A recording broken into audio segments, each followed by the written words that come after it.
Angle music Kumar Ramesh की प्रस्तुति।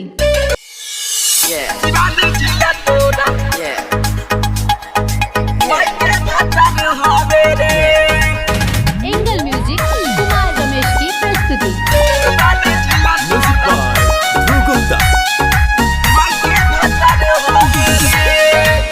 Angle music Kumar Ramesh की प्रस्तुति। आजा के लोग बाके नचारा चलत बा, नचारा चलत बा। आजा के लोग बाके नचारा चलत बा, छपरा के लोग बाके देखी मन बढ़ता। शिवानी जिला के लोग ना बेकार हवे रे, शिवानी जिला के लोग ना बेकार हवे रे। शिवानी जिला तोरा, शिवानी जिला तोरा माई के भाता रे हवे रे। शिवानी जिला तोरा माई के भाता रे हवे रे।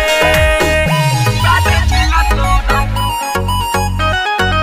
माई के भाता रे हवे रे। एंगल म्यूजिक कुमार रमेश की प्रस्तुति।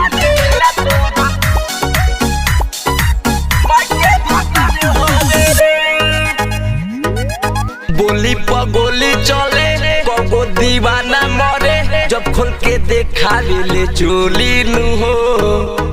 एंगल म्यूजिक कुमार रमेश की प्रस्तुति।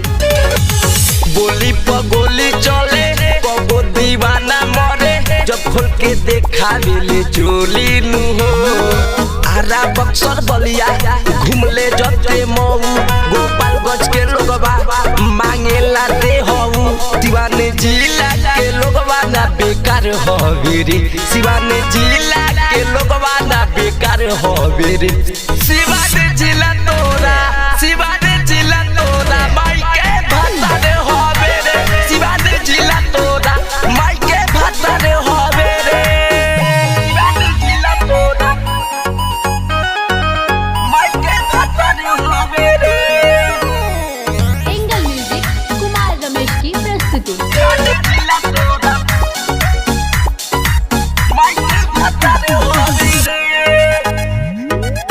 मुकेश जी से मिले जाले केरा छिल छिल खाले, मतलबी से बोले कु बोली नु हो।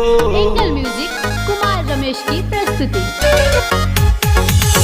मुकेश जी से मिले जाले केरा छिल छिल खाले, मतलबी से बोले कु बोली नु हो। आरा बक्सर बलिया घूमले जते मऊ, गोपालगंज के लोगबा मांगेला दे हऊ। शिवानी जिला के लोगबा ना बेकार हवे रे, शिवानी जिला के लोगबा ना बेकार हवे रे। शिवानी जिला तो